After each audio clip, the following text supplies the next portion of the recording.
Alors, que se passe-t-il si le besoin est ignoré et reste insatisfait ou si on n'arrive pas à identifier l'émotion?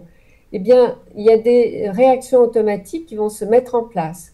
Ainsi, si vous ne prenez pas en compte la peur et le besoin de sécurité qui correspond, l'adaptation automatique qui va se mettre en place, c'est d'échapper au danger. Il y a eu perception de danger, il y a eu peur, il y a donc un besoin de sécurité à nourrir. Et si vous ne le prenez pas en compte, eh bien, c'est plus fort que vous, votre corps va vouloir fuir absolument pour échapper à ce qui se présente comme un danger pour vous. Alors là, au niveau des solutions adaptatives, c'est tout ce que Maïté évoquait en début de présentation sur les travaux d'Henri Laborie. Et si vous connaissez pas et que vous le souhaitez, vous pouvez retrouver sur Internet des extraits. Et c'est vraiment comment on va réagir de façon automatique pour se conserver, pour continuer à pouvoir se développer et finalement vivre.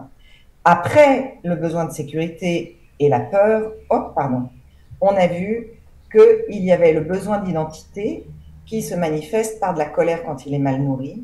Et donc là, on va rentrer en lutte.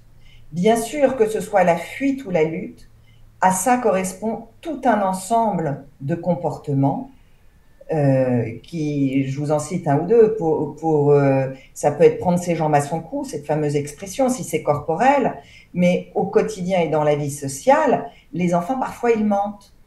Eh bien, ça peut être une forme de fuite. Et ça, nous le développons beaucoup dans notre livre, puisque c'est toutes ces polarités de besoins en lien avec le comportement que nous avons souhaité partager avec nos lecteurs dans cette transmission du processus émotionnel. Donc, au niveau de la colère, qui vient signaler un besoin d'identité mis à mal, la solution adaptative automatique va être la lutte.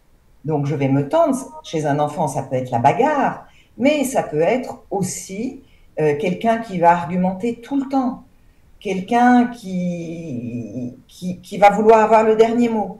Donc, à chaque fois, ça correspond. Et quand Maïté disait c'est le côté plus fort que moi, c'est là, parfois, on se dit ah, je me suis mis en colère, je ne sais pas pourquoi ça a été plus fort que moi.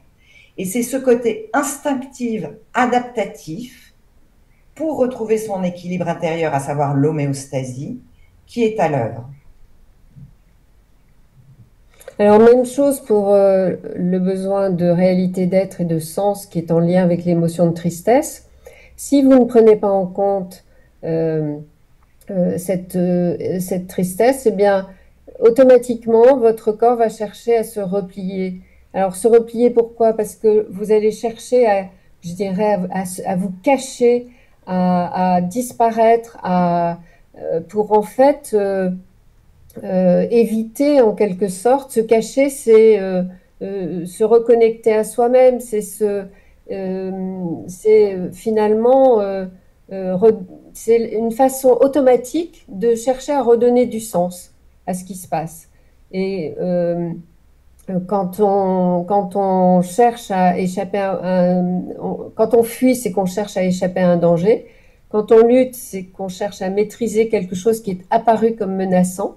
Et quand on se cache, c'est pour essayer face à quelque chose qui serait complexe, qui serait un peu chaotique, eh bien, on se cache pour essayer de réfléchir à ce qui se passe, en fait. Alors, tous ces comportements, on a proposé un bonus qui est un atelier.